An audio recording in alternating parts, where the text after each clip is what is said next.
Suez Canal, storm center of controversy for weeks, now becomes a cause of war in a lightning sequence of diplomatic and military moves.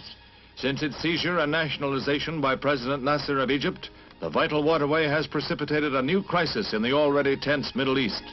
Crack French units are embarked at Marseille, bound for a joint staging area with Great Britain on Cyprus, less than an hour's flight from Egyptian ports, where they are prepared for seizure of the canal by force. Simultaneously, Britain reinforces its garrison on the island for the same eventuality.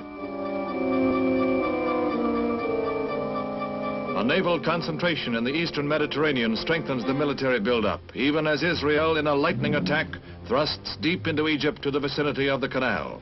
France and Britain issue a 12-hour ultimatum that all fighting must cease. Within hours of its expiration, Britain's warplanes are winging their way to Egypt, and its bombers attack 5 key cities, including Cairo.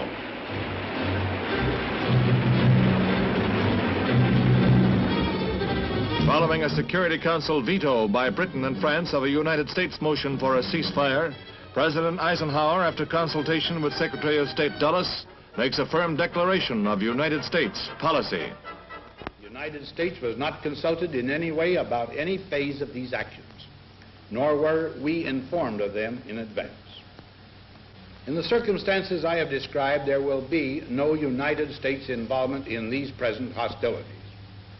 I therefore have no plan to call the Congress in special session. Of course, we shall continue to keep in contact with congressional leaders of both parties. It is our hope and intent that this matter will be brought before the United Nations General Assembly. There, with no veto operating, the opinion of the world can be brought to bear in our quest for a just end to this tormenting problem. In the past, the United Nations has proved able to find a way to end bloodshed.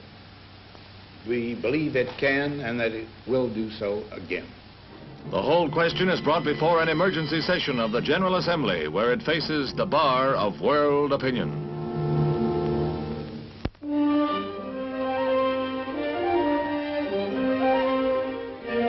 At the end of a 6-day fight that astonished the world and shook the Kremlin to its foundations, Hungary was free to fraternize on its own borders and rush in supplies to the stricken city of Budapest along roads littered with burnt-out red tanks, disabled by almost unarmed men fired by passion for liberty. Flaring swiftly from student demonstrations into open revolution, the pent-up hatreds of oppression sent Russian might reeling and forced withdrawal of the red yoke. But even as these scenes were recorded, rumors flared of the re-entry of Russian forces and new fighting. The beautiful city of Budapest, scarred by conflict, again faces a Russian onslaught even before the debris of the fight for freedom is cleared from the streets. In startling developments, Hungary broke with the satellite Warsaw Pact military alliance, announced neutrality, and pleaded for priority on the United Nations agenda. Then word came that Russian forces were massing and all communication with the West was cut off. Hungary's newfound freedom is menaced before the martyrs of revolution go to their rest.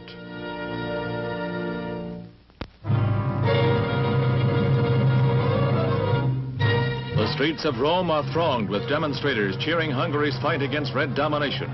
Students began the demonstration in the early morning, 500 of them. By midday, over 10,000 had joined the anti-communist protest. In nearly every major Italian city, similar demonstrations were staged. But in Rome, things got a little out of hand. When the crowd marched on Communist Party headquarters, police moved in to keep order. In a matter of minutes, the political demonstration dissolved into a non-political riot. It started with scuffles that quickly turned into slugfests.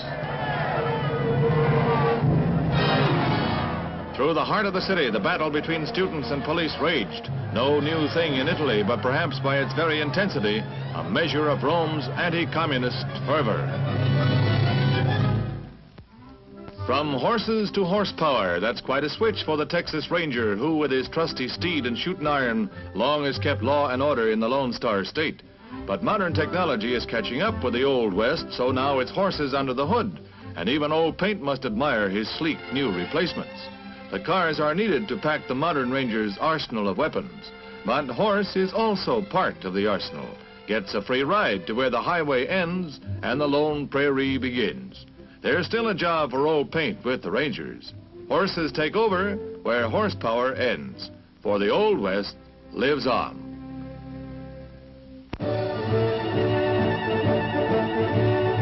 A thrill-packed opening for the 68th National Horse Show at Madison Square Garden. Crack riders of 5 nations competing on a grueling 10-jump course for the Goodwill Challenge Trophy. Perfect rides send 4 out of 15 into the jump-off. 1 from Mexico and ERA, 2 from Chile's team. Canada and the United States both eliminated.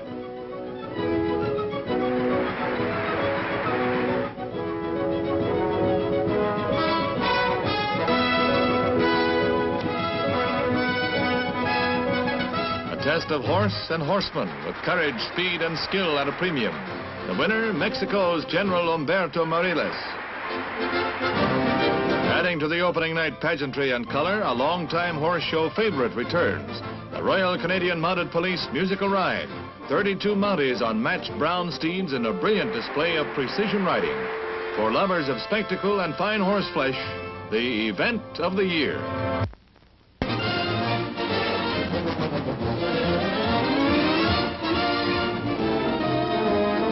Hi. This is one of my favorite hobbies, astronomy. And this is my backyard observatory. Do you have a hobby? Well, if you do, you know it costs a lot of money and you've got to save for it. And I can't think of a better way of saving than with United States savings bonds. Your money returns $4 for every 3 when the bonds mature. Janet and I have made it a regular family habit. In fact, we've started our young daughter, Kelly Lee, with a $100 bond. That's how it is with most families. The kids start by buying savings stamps at schools. The older ones with jobs invest a little each month. Mothers and fathers can buy them regularly, either at the bank or through the payroll savings plan.